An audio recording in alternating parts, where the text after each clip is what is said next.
Bonjour à tous et à toutes, bienvenue donc sur ma chaîne YouTube et ma page Facebook en simultané pour cette interview. Donc aujourd'hui, je reçois Marie-Élise Château. Bonjour Marie-Élise, Bonjour Sylvain, comment tu vas? Ça va?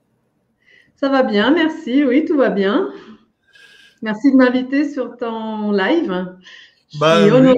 euh, donc c'était justement, on s'est rencontrés il y a déjà quelques petits moments et c'était l'occasion de pouvoir parler de toi, de parler de ce que tu fais. Oui, on peut peut-être mentionner qu'on s'est rencontrés grâce à l'Académie, qui a repéré nos chaînes YouTube respectives. Oui, tout à fait. Donc l'Académie des jeunes influenceurs où justement ça permet de pouvoir être dans un milieu un peu plus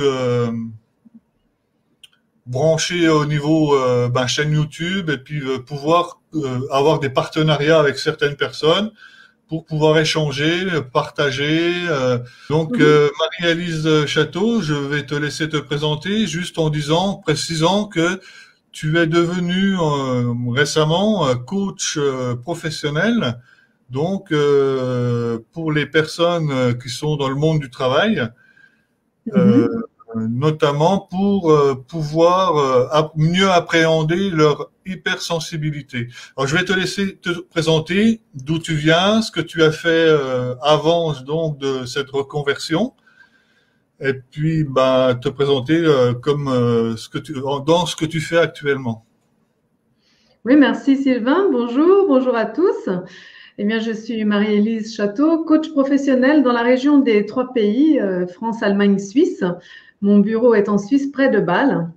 Et effectivement, pendant 15 ans, j'ai travaillé dans l'industrie en tant que manager de projet, manager de labo.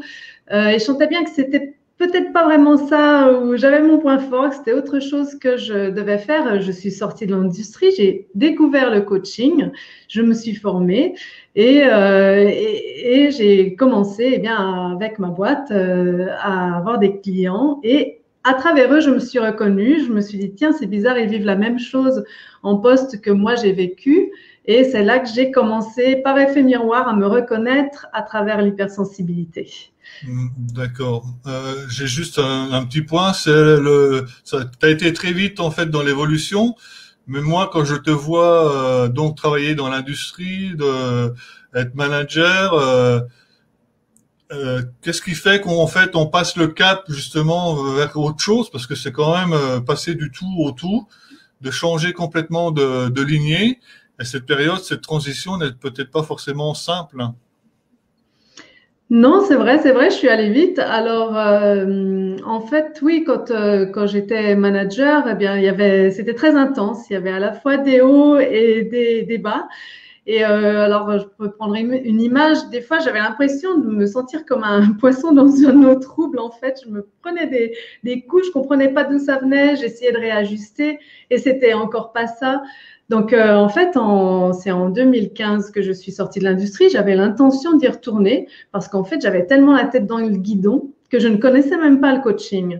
Mais quand j'ai découvert le coaching, ce que c'était, eh bien, je me suis dit, ben voilà, c'est ça dont j'aurais eu besoin. Peut-être qu'avec ça, je serais toujours en poste parce que je l'ai cherché cet œil extérieur histoire de comprendre qu'est-ce que je devais accepter et puis où est-ce que je vais me responsabiliser et puis qu'est-ce qui n'était peut-être pas acceptable aussi. Donc Donc, voilà, c'est déjà à l'époque, tu avais ce regard sur toi-même pour pouvoir dire, au fond de moi-même, qu'est-ce qui résonne le plus, qu'est-ce qui me ferait envie, et c'est là que tu as découvert le coaching qui te parle et que tu réalises aujourd'hui dans c'est une auto-entreprise que tu as?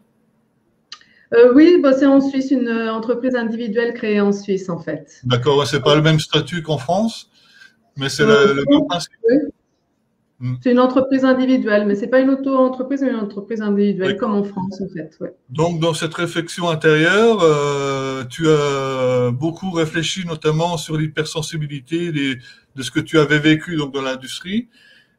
Tu as voulu justement pouvoir répercuter ton expérience, ton savoir, ton expérience personnelle pour l'offrir aux autres, hein, pour pouvoir justement pallier cette hypersensibilité. Alors, tu peux nous en dire un peu plus? Oui, alors c'est ça. Effectivement, de mon expérience, par exemple, j'étais très intéressée pour tout ce qui était transverse.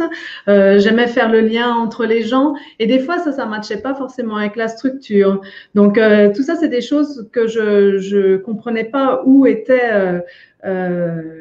Bah, qu'est-ce qu'il y avait en fait? Pourquoi moi je voulais faire différemment, même si c'était pas ce qu'on me demandait de faire. Forcément, ça faisait des complications. Et alors, c'est avec l'hypersensibilité, effectivement, que j'ai compris que rétrospectivement, rétroactivement, je peux expliquer beaucoup de choses qui me sont arrivées en fait grâce à l'hypersensibilité, ce que n'avait pas en fait expliqué le coaching. Alors c'est pour ça que je veux eh bien partager mon expérience pour les autres adultes qui sont souvent en poste et qui ne sont pas conscients d'être hypersensibles et qui vivent la même chose que moi, mais qui voilà qui ne peuvent, ont du mal à réajuster, à comprendre parce qu'ils ne connaissent pas ce qu'est l'hypersensibilité. Et effectivement, j'accompagne les personnes adultes Oui, c'est à hypersensibles. préciser que l'hypersensibilité, c'est pas que c'est chez les plus jeunes, c'est que nous, en tant qu'adultes, notre enfant intérieur, eh ben, même s'il a vécu l'hypersensibilité étant plus jeune, le répercute également dans sa vie d'adulte. Et c'est aussi Mhm. un problème donc à gérer au quotidien. Hors du coaching, quand on a de l'hypersensibilité comme ça dans le monde relationnel, je pense que ben il y a un gros travail aussi à faire sur soi-même, de coaching donc avec toi. Oui, tout à fait, ça aide beaucoup. Donc effectivement, on peut parler de la personne hypersensible. On naît, naître, on vient au monde hypersensible et on reste jusqu'à la fin de sa vie. En fait, j'aime bien dire que l'hypersensibilité, c'est comme un diamant brut, reçu brut à la naissance, à l'état brut, et c'est à nous en fait de le tailler afin qu'il brille de tous ses feux. En tout cas, ne pas l'emmener brut dans notre dernière demeure. Ça, je trouve que c'est Mmh, vraiment dommage. mmh. C'est-à-dire en prendre conscience. Alors, bien sûr, il y a des personnes qui vont pas avoir besoin de conscientiser tout ça, qui vont réussir par l'environnement, l'éducation et aussi leur caractère. Et tout va bien se passer. Là, je m'adresse vraiment à ceux qui, eh bien, ressentent plus les aléas, les artefacts de ce trait de caractère, on peut dire un trait de caractère, et ça les empêche de profiter de ce qui est beau dans cette hypersensibilité. Alors, D'accord. si tu veux, je te parle un petit peu pour mettre les choses au Oui, clair pour vas-y, toute vas-y. l'audience. Après, je voulais juste préciser que dans l'hypersensibilité et par rapport aux personnes qui nous suivent actuellement sur le live, j'ai pensé que par rapport à mon activité, les personnes qui me suivent, j'ai pensé que ça pouvait intéresser plus d'une personne justement d'être sensibilisé autour de cette hypersensibilité, autour de ce que tu fais. Et justement, tu vas pouvoir développer maintenant le sujet. Oui, tout à fait, parce qu'effectivement, je pense que dans ton audience, tu as beaucoup de personnes, même en majorité, je pense pouvoir pas trop m'avancer en disant ça, puisque tu les appelles hein, sur le thème astral, c'est ça, les cartes. Hein. La Donc, c'est médiumnité, la voyance, voilà.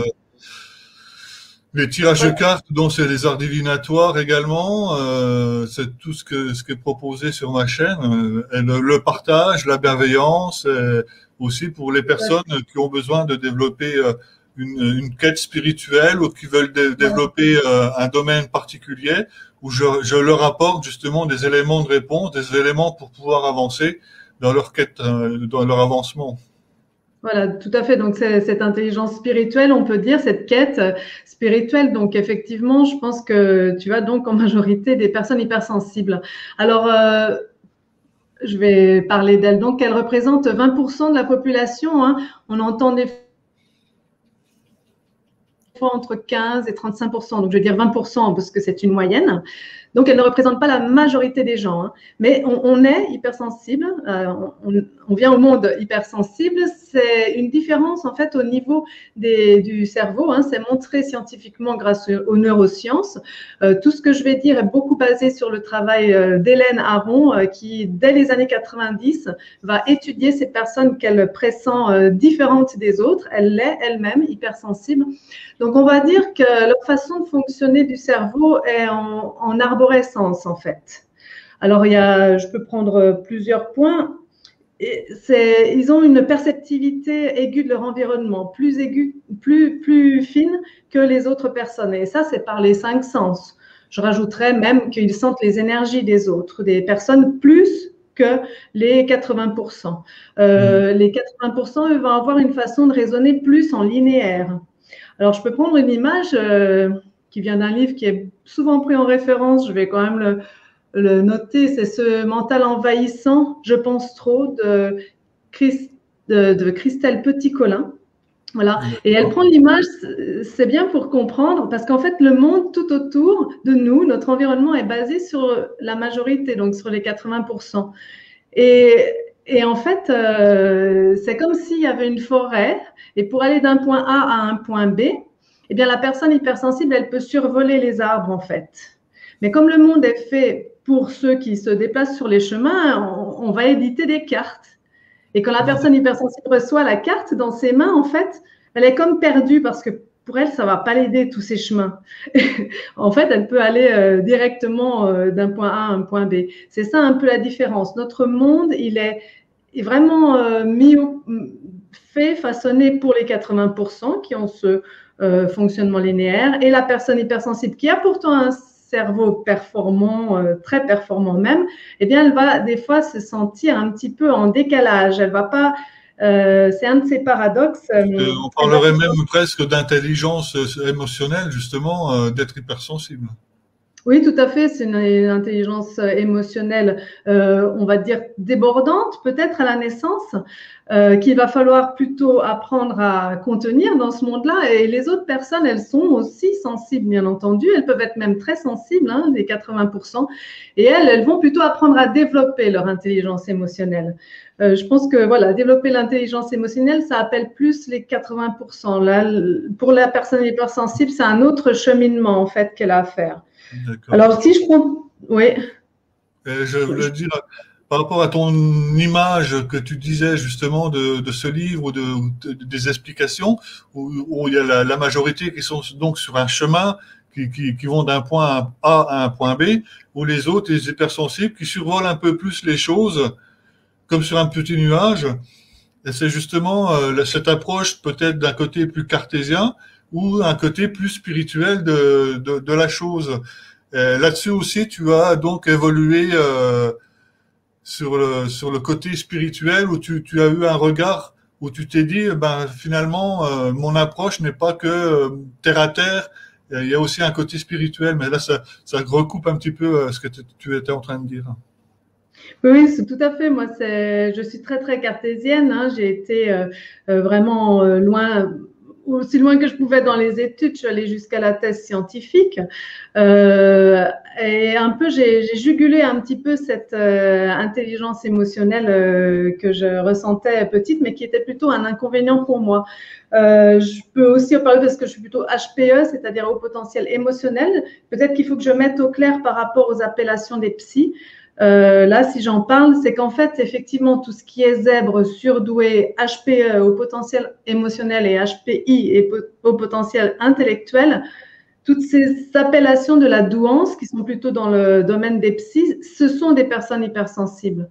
Pour moi, c'est très clair. Il ne peut pas y avoir quelqu'un de déclaré par un psychologue au potentiel émotionnel ou intellectuel qui ne soit pas, qui n'ait pas ce fonctionnement du cerveau en arborescence. Donc, c'est vraiment les mêmes personnes, en fait. Donc, moi, je suis plutôt effectivement HPE, donc émotionnel, ceux qui expriment de façon exacerbée. Par rapport au HPI, tu sais, c'est les personnes qui sont, c'est l'intellectuel de la classe à l'école avec les petites lunettes qui a des très bonnes notes et qui est plutôt très introverti. Ça, c'est plutôt au potentiel intellectuel. Donc, moi, je suis plutôt au potentiel émotionnel et dans une famille très cartésienne, scientifique, eh bien, j'ai appris en fait à juguler. Bon, c'était difficile. Donc, j'étais celle qui pleurait souvent, qui était trop susceptible. Je rougissais beaucoup. Mais j'ai quand même fait mon chemin, je me suis mis dans ce moule très cadrant en fait. Et puis je suis allée, donc j'ai fait des études scientifiques en passant par l'université. Hein. J'ai quand même pas pris la voie royale. J'ai développé les langues en même temps parce que je savais que c'était pas que j'étais pas une scientifique née. Ça, je les ressentais. Donc je suis quand même allée très loin. Je suis quelqu'un qui allait très loin et qui du coup aujourd'hui, parce que j'ai décidé de me pencher sur ce qu'est l'hypersensibilité et immanquablement, ça m'amène quand même à une ouverture quasi Justement, par rapport à ça, quelle est ton approche à l'heure d'aujourd'hui, ton approche par rapport à ce côté spirituel? Comment tu peux définir en fait l'hypersensibilité? Quels ont été en fait tes outils pour toi de comprendre différemment? Alors que j'allais sur le chemin, sur ce chemin-là que je voulais éviter à tout prix, comme beaucoup de personnes hypersensibles, parce que ça fait un petit peu peur, ces capacités extrasensorielles que l'on a à la naissance et qui nous ont fait pas bien rentrer dans le moule, hein. Donc, en fait, j'ai eu plusieurs déclics. Alors, en lisant, en fait, le livre de Arnaud Rioux, Réveiller le chaman qui est en vous. Alors, je vais prendre un petit exemple parce que je l'ai lu plusieurs fois, mais à un moment, ça a quand même fait tilt. Parce que au niveau scientifique, dans l'industrie, j'étais dans la formulation chimique. C'est-à-dire, si je prends l'exemple des cols, pour faire une colle, vous prenez des ingrédients, hein, des matières premières, et puis vous mélangez, et puis après vous testez si ça colle bien. Eh bien, dans son livre, alors j'ai fait plein de tests au labo, voilà, c'était ça mon travail pendant 15 ans. Et je lis dans son livre, il parle du curare. Alors, vous pouvez le lire, mais il prend l'exemple du curare dans les peuples autochtones d'Amazonie. Et en fait, il explique que c'est très complexe pour faire le curare. C'est ce qu'ils mettent sur les flèches pour tuer les animaux, de façon à ce qu'ils tombent comme paralysés, mais ça va quand même pas donner un mauvais goût ou du poison à la viande. Donc, c'est en fait quelque chose de très fin. Et là, au niveau scientifique, cartésien, on ne peut pas expliquer parce qu'il y a besoin de 3 plantes, alors qu'il y a plusieurs milliers de plantes dans la forêt amazonienne. Elles ne poussent pas toutes au même moment, donc il y en a une qu'il va falloir conserver. Pendant le processus, il faut chauffer à une certaine température. C'est extrêmement complexe. Et avec mon esprit cartésien, ça ne peut pas s'expliquer. Vous pouvez mettre un labo. Personne ne va pouvoir tomber sur cette formule, en fait, parce qu'il faudrait faire tout de tests. La probabilité de tomber dessus, je ne sais pas si tu me suis, elle est infime. Que tu as laissé donc une part d'inconnu, une part de choses non expliquées, oui. Donc dans la cause et l'effet de ce phénomène. Oui, tout à fait. Et quand il raconte que quand on demande à l'équivalent des druides de ces peuples autochtones en Amazonie, eh bien, ils disent, bien entendu, ils sont souvent dans un état quasi de transe, hein, ils prennent ce qu'il faut pour être dans un état de transe, et il dit qu'ils communiquent avec les esprits des plantes, en fait. Et alors là, je me suis quand même dit, c'est incroyable parce que je ne peux pas croire ça, moi. Je suis trop cartésienne, je ne peux pas croire aux esprits des plantes. Mais pourtant, il y a un résultat qui est probant. Voilà, et pourtant, l'autre explication cartésienne, elle ne tient pas non plus. C'est pas possible de tomber sur cette formule. Donc voilà, ça m'avait vraiment fait tilt, où je me suis dit, il doit y avoir effectivement quelque chose. Et du coup, j'ai un peu cherché, et j'avais souvenir que dans ma famille, eh bien, j'avais entendu que ma grand-mère paternelle, la maman de mon papa, conjurait. Mon papa disait ça. J'en avais jamais vraiment parlé. C'est pas que c'était vraiment tabou, mais c'était surtout, faut pas y toucher. C'est pas la direction dans laquelle faut aller.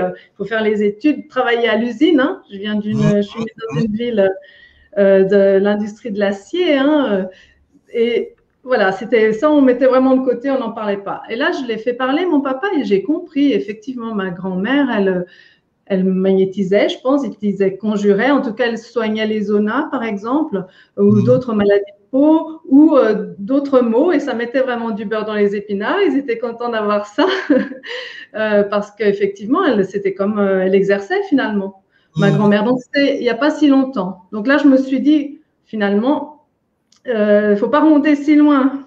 Après, même en remontant comme tu le fais, on s'aperçoit que dans notre propre famille, de génération en génération, il y a toujours eu une personne qui était soit médium, soit guérisseur, il massait, il était rebouteux, il faisait des choses. Voilà. Parce qu'à l'époque, on n'avait pas non plus l'explication de la science comme on l'a maintenant. Et puis, c'était le bienvenu parce que ça marchait bien et les gens y croyaient fort dur comme fer. Tout à fait. Tout à fait, pour moi, c'est tout à fait ce que tu dis. C'est un grand changement. C'est-à-dire que moi, La science, on part à table avec mes frères qui sont des scientifiques, on parlait de science, il fallait tout expliquer par la science. On ne croyait vraiment que ça. C'est un grand changement pour moi de me rendre compte qu'en fait, justement, cette science, elle nous a fait rentrer dans un tunnel qui, au lieu de nous à vouloir tout expliquer, finalement, nous a coupé de choses qui étaient accessibles avant et qui ne le sont peut-être plus aussi facilement aujourd'hui. Et on sent très bien qu'on y retourne, en fait. On sort de ce tunnel-là parce que, on voit qu'il y avait La autre preuve, chose. t'en fais l'expérience, et puis je pense que ta quête spirituelle dans ce sens-là, même comme toi tu l'avoues, démarre seulement, mais peut continuer encore davantage avec une lignée, celle que tu voudras bien lui donner, parce qu'il faut aussi être en accord avec soi-même à ce niveau-là. Donc, faut être d'accord sur le chemin que tu veux parcourir, développer certains outils, peut-être te rapprocher d'autres choses, d'autres sciences cachées entre guillemets, comme on peut dire sur la numérologie ou toute chose Ah oui. comme ça. Ben, tout à fait, mais tu as raison en fait, parce qu'il y a une troisième époque dont je veux parler. J'ai eu comme une grande intuition juste en février, avant le confinement. Alors, on ne connaissait pas trop le Covid, surtout que je suis coupée des informations, donc je ne savais pas. Mais en tout cas, je me suis inscrite à un coaching en ligne, en fait, de Céline Joyce, qui est une lectrice d'âme. Et il y a quelque chose de très fort en février, puis il y a plein j'écoute quand même des fois les signes de l'univers quand ils sont très clairs. C'est-à-dire que je recevais ces vidéos-là, ces appels pour C'est bien de s'inscrire. savoir les voir, oui, effectivement. Oui, mais je vais te raconter, c'était quand même assez rigolo. Je recevais ces emails, c'est sur mon portable, parce que je m'étais inscrite récemment, et là, elle appelait vraiment fort pour les derniers jours pour s'inscrire. Et j'étais au ski avec mes filles en Suisse.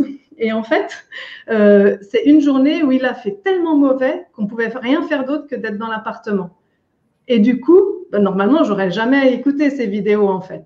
Et du coup, je me suis dit, tiens, je vais prendre le temps, je vais écouter ces vidéos. C'était quand même des vidéos assez longues d'appels.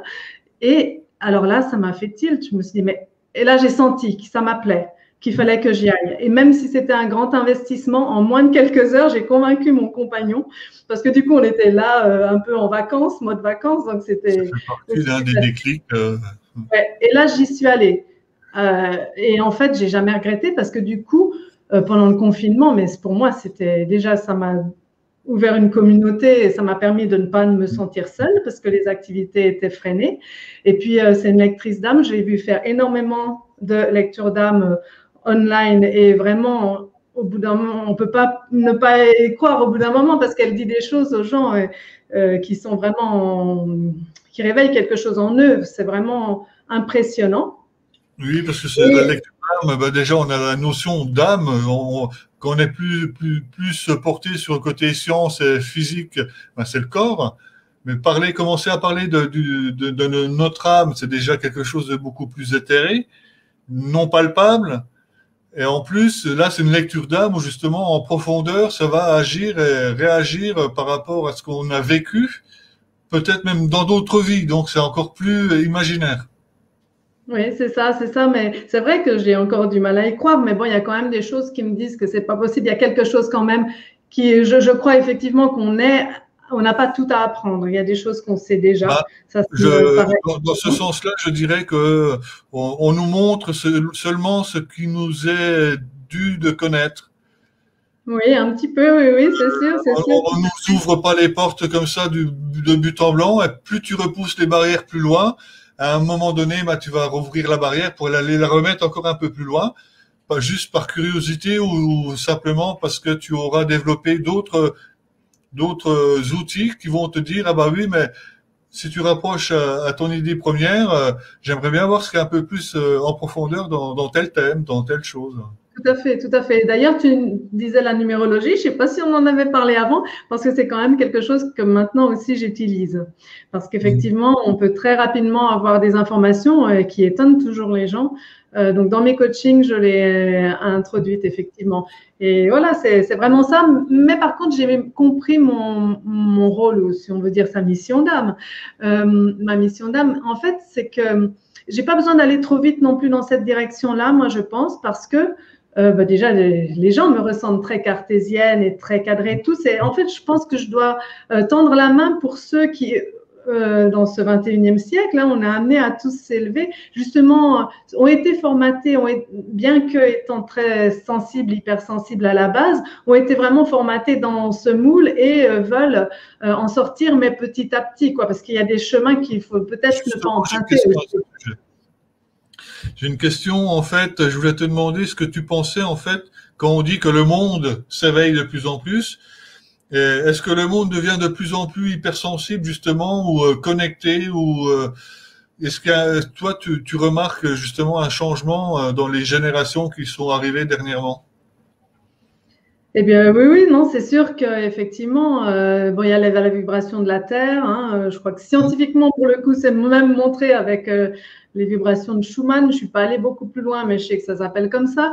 Il y a la physique quantique qui commence à expliquer les choses de l'énergie. Et bon, ça revient encore un petit peu scientifique, mais bon, ça nous montre que voilà, des choses vont être montrées. Et sinon, c'est sûr que on le sent que beaucoup de gens sont qui étaient très réticents vont aller de plus en plus vers accepter le développement personnel. D'ailleurs, ce sera bien pour tous les coachs qui sont là à vouloir les accompagner. Mais je pense qu'effectivement, on est dans une transition parce qu'on se rend compte de la limite, en fait, de ce monde très cartésien qui oui, compte beaucoup que par l'argent. Il va falloir qu'on aille vers, j'aime bien dire on nous invite à penser et à agir différemment, justement, oui. dans le monde qui se construit aujourd'hui. On parle aussi, au niveau, tu parles de vibration de la Terre. C'est vrai que la Terre, scientifiquement, on a réussi à mesurer le taux vibratoire de la Terre qui finalement a doublé, a fait que plus que doublé en une dizaine d'années. Parce que c'est la Terre donc en mutation, les énergies, donc les fréquences, elles ont augmenté. On ne sait pas trop dans quel sens que ça va aller, mais nous, en tant qu'humains qu'on vit sur Terre, dans cette fréquence qui a augmenté, notre fréquence ça a eu un impact également sur nous, sur notre intérieur, sur notre façon de vivre et tout ça. Et on a dû s'adapter justement à cette fréquence et on doit s'adapter à la fréquence de la Terre, sinon, voilà, on va pas survivre à ça. D'accord. D'accord, Donc, ben non, j'avais pas vu c'est à ça. nous de réagir. Et c'est pour ça qu'on s'adapte dans la vie, dans le quotidien. Et c'est pour ça que les D'accord. choses, il faut qu'on les voit d'une façon différente. D'accord, bah oui, j'avais pas pensé sur ce point de vue-là, mais c'est vrai. Et donc, au niveau de la personne hypersensible, en fait, elles sont là, les 20% sont là. C'est une question, je dois dire que même chez les animaux, il y a des hypersensibles. On le reconnaît même jusqu'à la puce. Hein. Tout le vivant a un pourcentage de personnes ou d'animaux hypersensibles. C'est en fait pour la survie de l'espèce, parce que ce sont des personnes qui vont justement avoir plein d'informations qui arrivent et pouvoir servir de conseiller en fait. Parce que les personnes hypersensibles dans le temps étaient voilà, des ecclésiastiques, les artistes, beaucoup les artistes, les enseignants, les conseillers, vraiment, ce n'étaient pas ceux qui mettaient l'armure pour aller se battre, c'était vraiment ceux qui percevaient les choses, à part peut-être Jeanne d'Arc, qui était sûrement hypersensible, vraiment très hypersensible et a même mis l'armure, mais vraiment exceptionnel. Mais voilà, donc là, on arrive aussi à un point où on va se rendre compte qu'on a besoin de les écouter. C'est pour ça que tu dis, est-ce que le monde va devenir hypersensible? En tout cas, plus sensible. En tout cas, c'est-à-dire grâce au milieu bienveillant, en faisant que les personnes hypersensibles se sentent bien et jouent leur rôle de capter les informations pour les relayer. Et ça, c'est là où j'ai mon rôle. Et aussi, dans les personnes non hypersensibles, il faut quand même dire qu'il y a au moins, on peut dire, au moins 30% de personnes très sensibles avec les mêmes valeurs par rapport à la Terre, par rapport à l'éthique. Et ben, si on fait 20 plus 30, ça fait plus de 50. Donc, on peut espérer que, eh bien, il y a un basculement dans ce monde. J'aime bien prendre aussi l'exemple des Oui, j'ai fait une vidéo sur les 10 jeunes femmes derrière Greta Thunberg. Il y a aussi 10 jeunes femmes qui, partout dans le monde, à différents endroits, mais où elles voient déjà l'effet du réchauffement ou dérèglement climatique. Et elles ont déjà un impact au niveau politique. Elles vont remuer les politiques de leur pays. Elles vont jusqu'au COP. Elles vont jusqu'à oui, voir les plus grands politiques de ce monde. Bon, elles sont un peu encore confrontées à un mur, mais ces personnes-là, pour moi, c'est clair, quand on les entend parler, ce sont des personnes hypersensibles qui ont ces valeurs-là et on sent qu'il n'y a rien qui les arrêtera. Elles se battront jusqu'au bout, c'est un peu En plus, comme c'est des jeunes personnes des dernières générations, elles ont vécu tout de suite dans la nouvelle énergie de la Terre. Elles se sont fait beaucoup plus rapidement, justement, la compréhension de l'humain, de tout ça, quoi. Oui, elles sont très, très conscientes que pour changer ce monde, il va falloir des gens tout nouveaux parce que même elles sont toutes jeunes, mais à force de côtoyer les hommes politiques, elles commencent déjà à être formatées presque parce certains leur disent, écoute, ce que tu dis, je comprends tout à fait, mais on peut pas, tout est établi et comme si rien pouvait changer. Donc, on a vraiment besoin, comme tu dis, de ces nouvelles âmes, on va dire, hein, qui pensent qu'on peut voir les choses vraiment autrement, vraiment des esprits nouveaux. Je regarde les personnes qui sont encore connectées. Est-ce qu'il y aurait des questions, que ce soit sur YouTube ou sur Facebook? On va vous laisser justement mettre votre question s'il y en a. Est-ce qu'elles se sont reconnues? Comment? Est-ce que certains se sont reconnus ou pas du tout? Est-ce qu'ils se savent eux-mêmes déjà hypersensibles ou pas? Parce qu'on en parle de plus en plus. Et justement par l'hypersensibilité, hein, il y a Fabrice Midal, Maurice Barthélémy qui écrivent des livres et ils sont vraiment basés sur Hélène Aron, sur ce qu'a écrit Hélène Aron. Alors, dans les commentaires, il y a beaucoup de personnes qui vont regarder le replay donc plus tard. Parce que bon, c'est vrai qu'à 14 heures, ben, certaines personnes reprennent le travail. Après, je voulais justement, comment on peut te trouver, te voir par rapport à ce que tu présentes, tes prestations. Est-ce que tu as une page Facebook, une chaîne YouTube? Parce que tu fais aussi des vidéos sur YouTube. Oui, oui, Donc, j'ai fait. ta chaîne qui s'appelle comment? Alors, ma chaîne, on peut la trouver avec mon nom, Marie-Élise Château. C'est la chaîne de l'intelligence émotionnelle, je l'ai appelée. Alors, c'est vrai que c'est surtout sur l'hypersensibilité que je fais des vidéos, aussi sur le changement de paradigme. J'ai aussi fait les intelligences multiples parce que c'est vrai que c'est là où eh bien l'école ne reconnaît peut-être pas ce cerveau très performant parce que l'école, elle va surtout tester l'intelligence logico-mathématique, l'intelligence verbo-linguistique, alors qu'une personne va peut-être être douée en relation interpersonnelle, par exemple, ou par rapport à l'intelligence du corps, kinesthésique, hein, comme les artistes, les sculpteurs. Ça peut être un musicien en dormance qui a l'intelligence du son. Il y a l'intelligence visuelle et spatiale également. Qui est très importante. Hein. L'intelligence visuelle et spatiale, oui, moi, je Donc, pense c'est toutes toujours des à un mot. choses également en parallèle que tu développes sur ta chaîne. Voilà, ça, c'est des choses que je développe qui sont liées, en fait, toujours hein, à l'hypersensibilité. Donc, oui, oui, j'ai ma chaîne YouTube, donc on peut trouver. Je suis présente sur Facebook avec ma page Château Coaching. Ah, voilà, oui, oui, tout à fait. Donc, c'est ça. Donc, je mets coach professionnel spécialisé dans l'accompagnement de l'adulte hypersensible parce que là, les personnes que j'accompagne en ce moment et j'ai aussi des demandes, c'est vrai que l'adulte, il n'est pas seulement au travail. Souvent, il travaille, il a une activité, mais il est aussi souvent parent ou en attente de devenir parent. Donc voilà, c'est bien entendu la personne globale hein, que j'accompagne.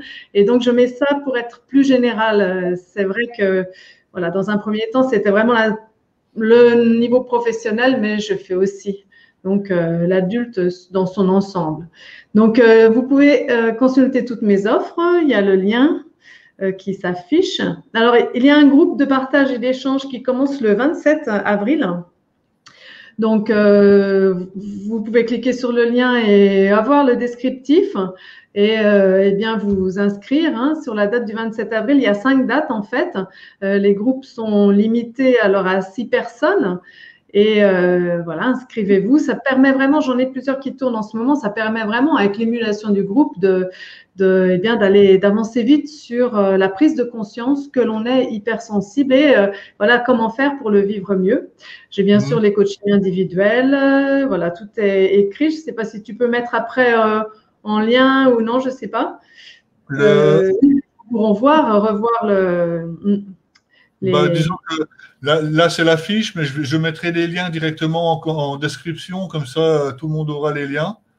Voilà, il y a mon email. Il y avait également donc ton site internet, ta chaîne YouTube. Tu es également sur Insta et Facebook. Oui, et LinkedIn aussi. Voilà, tout à fait. Un numéro de téléphone, donc l'email c'est info@chateaucoaching.com. C'est ça. Vous pouvez non seulement par le replay revoir en détail les coordonnées de Marie-Élise. Bon, est-ce que tu as quelque chose à ajouter, Marie-Élise? Est-ce que tu aurais voulu parler de quelque chose de plus, ajouter quelque chose sur ce qu'on n'a peut-être pas eu le temps de couvrir? Alors, je pense qu'on a pas mal fait le tour. J'espère que les gens vont comprendre. Voilà, il y a peut-être aussi la prédominance du cerveau droit et une grande créativité chez ces gens-là, qui sont souvent des artistes et qui ont un paradoxe aussi souvent qu'ils ont du mal à comprendre. Je peux juste mentionner ça. Ils ont besoin vraiment des autres personnes.